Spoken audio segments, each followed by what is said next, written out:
Here we have a nice Meyer Brothers Alto mouthpiece. This one happens to be a vintage small. It says New York on it, but take a look at that. We've got half the tip rail is missing and the corner of the mouthpiece. And some people think this is a lost cause. Well, I routinely fix this. I'm going to show you how.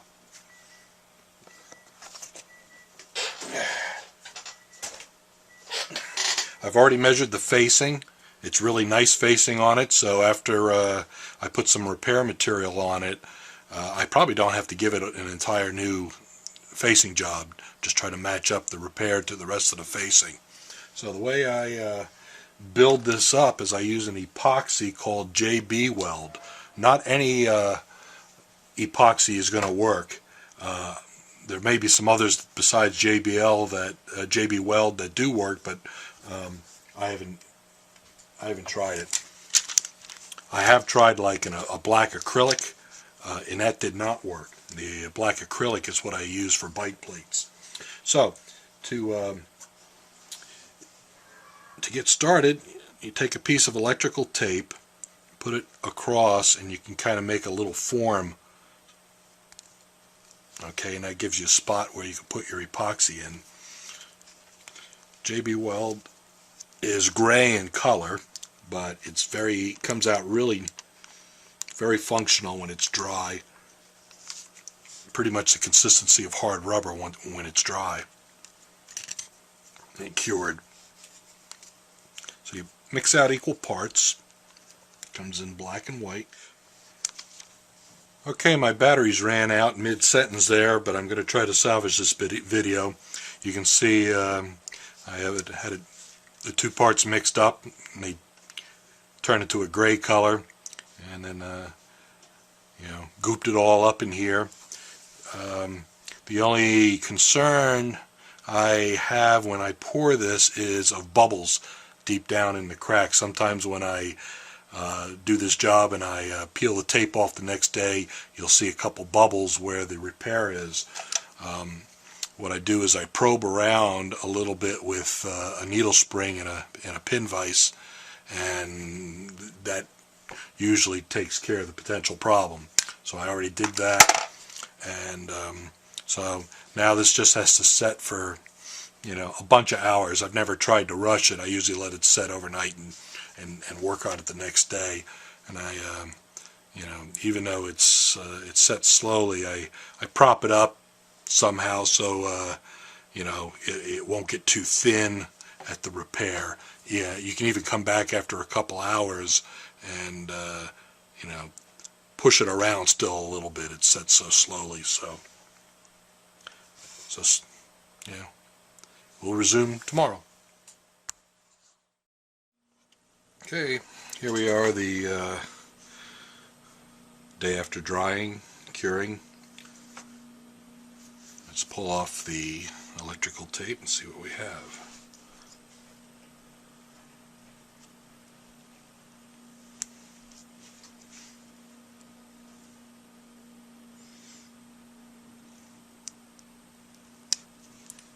Okay, looks kind of odd, doesn't it?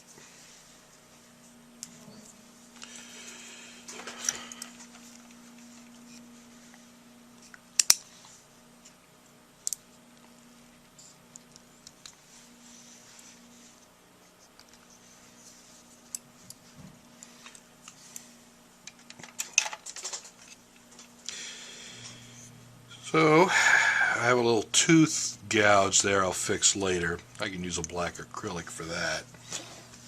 Get a little bit of epoxy right there. Notice there's no bubbles. That's an area that I was concerned with. If there was, when you pull it off, you have to do another pour, another cast of to fill in the holes. So using a variety of tools, you got to start trimming.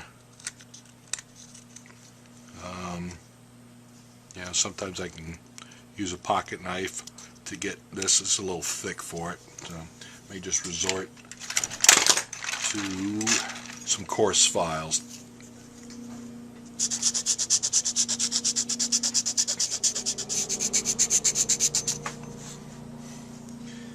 This is a 00 Swiss file, so it's not terribly coarse.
Okay, when you get close to size, I start switching to smaller files and go a little slower.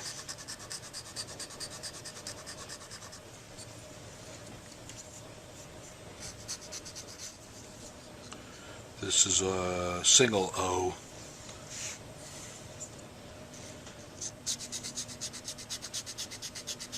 The higher numbers get finer and finer. After single O goes 2 and 4, and I don't use any 4s. I use some 2s. If you have a low spot that you can't bring up with a file, you got to add some more epoxy. But the strategy is to overfill it enough that you can kind of do it all in one shot. Once you start getting closer to what looks like an original shape, I start bringing out, you can use a reed. I use a metal reed, some template.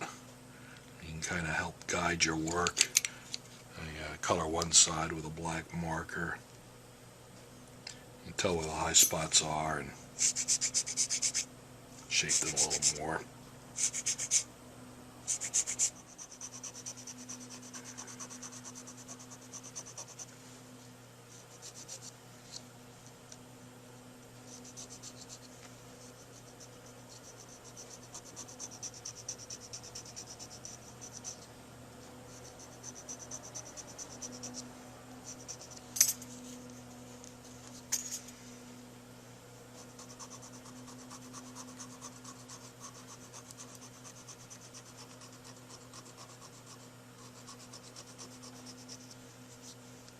Feel it with your fingernail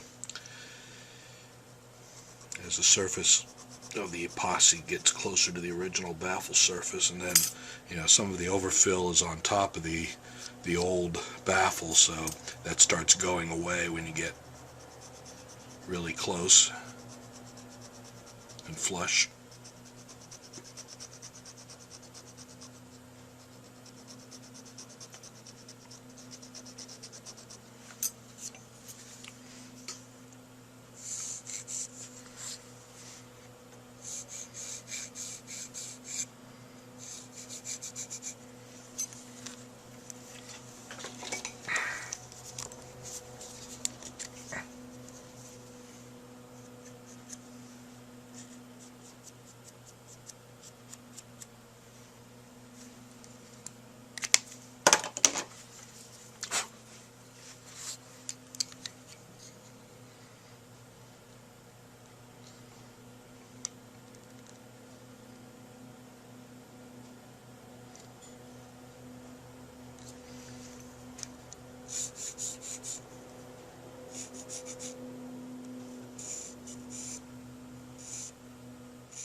Okay, we're gonna start doing some rough facing work.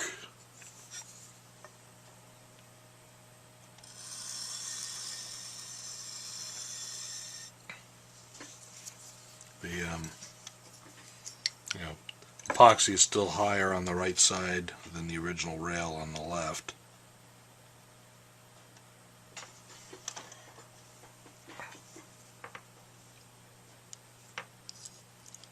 .37 feeler leans a little because the right side is high. 49 leans more. So I'm trying to just cut the epoxy. No hard rubber at this point. You see the nice white stripe of the epoxy from the gray material or so. Hard rubber would be brown.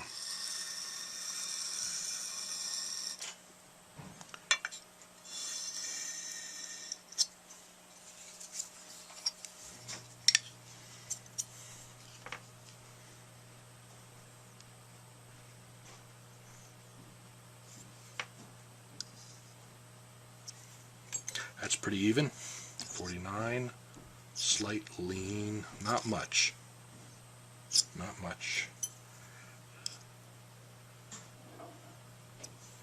Okay, maybe have to roll the tip rail just a little. Rough that in better before taking a full set of readings.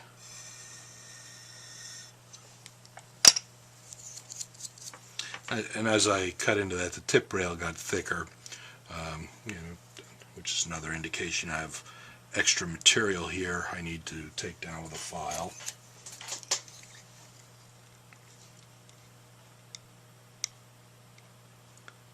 A little more shaping in the corner.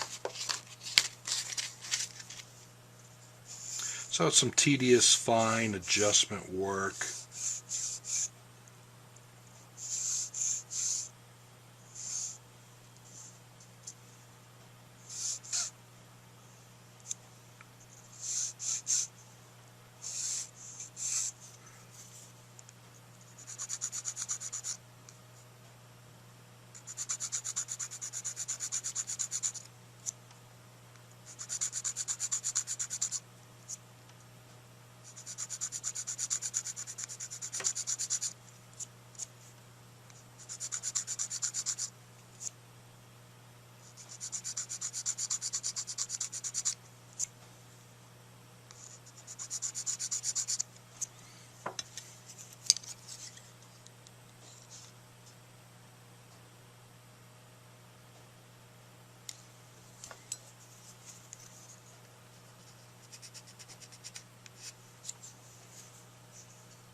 Some of this is by feel and by eye, not by gauges.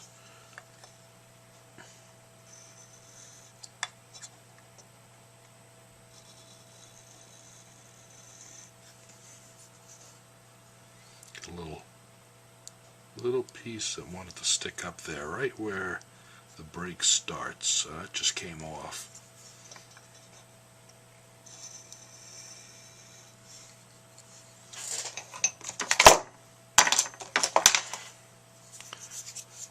Some 220 or so grit sandpaper on a stick.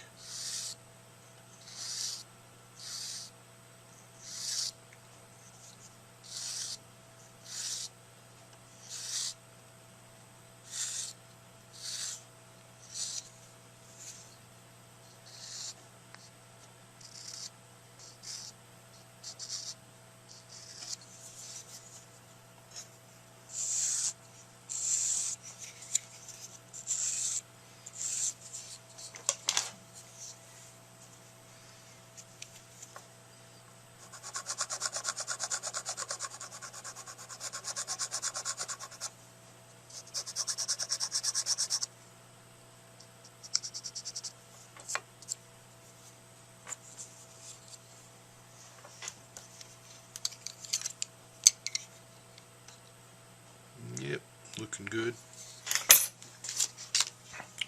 Gonna try some of my sanding sticks. I'm not going to start with the coarses. It's a medium. Again, about 220.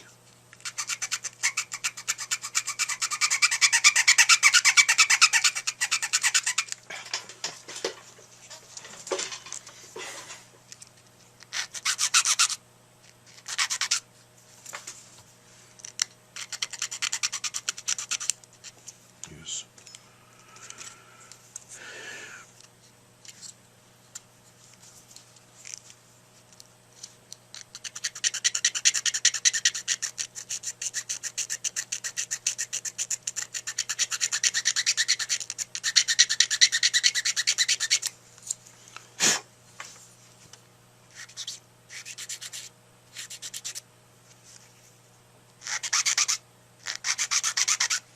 I have two different, these are both 220 grit. One has a double pad on it, so it makes kind of a flatter surface, and it says a single pad, so it can curl and do a smaller area or curve shapes easier. I go to a finer, like 320.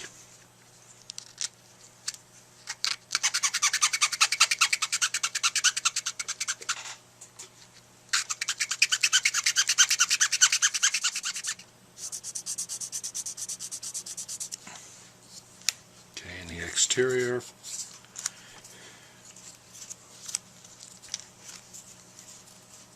a 400 grit, but it's, I think it'll be coarse enough to do that corner.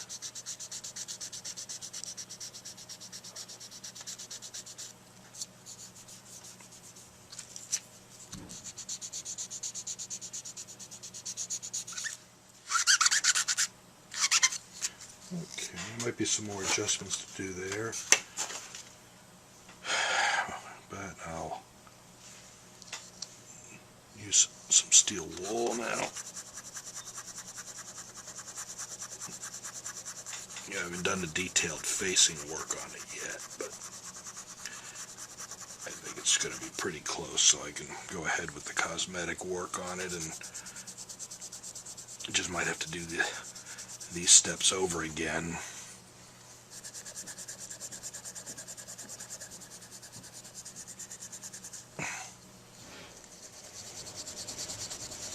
Sometimes you have to shape the beak too, but in this case the electrical tape was a pretty good form for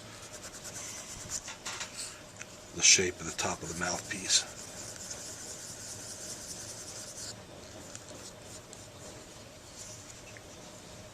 Some calcium on here from years of playing.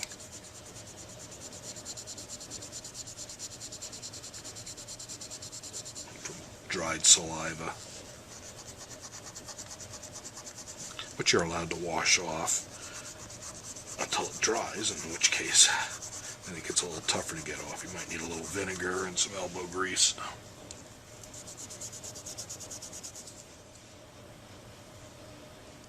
I still feel a little high spot there with my fingers, so blending in that new tip rail to the old tip rail still needs to be done better. And your feeler gauge may not help you, because your feeler gauge may actually lie down below that, so you really need to fix that, you know, regardless of if the feeler gauge says it's even or not. So that was 400. I guess I didn't even use 600. I usually go a little finer than 400 before I start steel wool.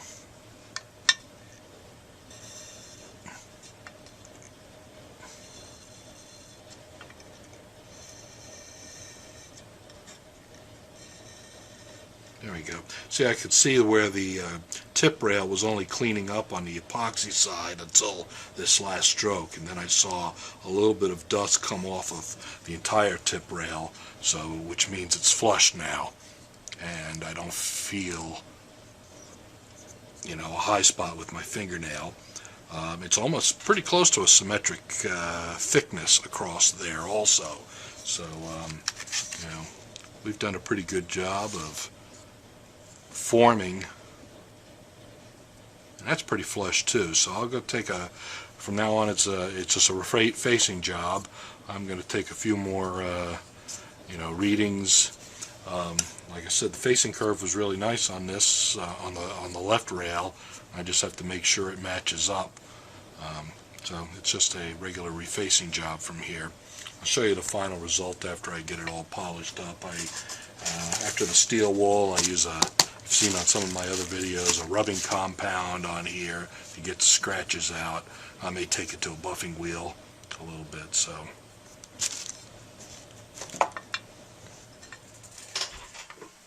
Okay, here we have the finished product after I've been fussing over it for about another hour actually, just to make sure that the facing is all right and even and the geometry is right on. I also took care of the small tooth gouge using a black acrylic. So you can see we've saved a mouthpiece off the scrap heap. And this material plays very well. It's very similar to hard rubber in the way it works and plays and feels.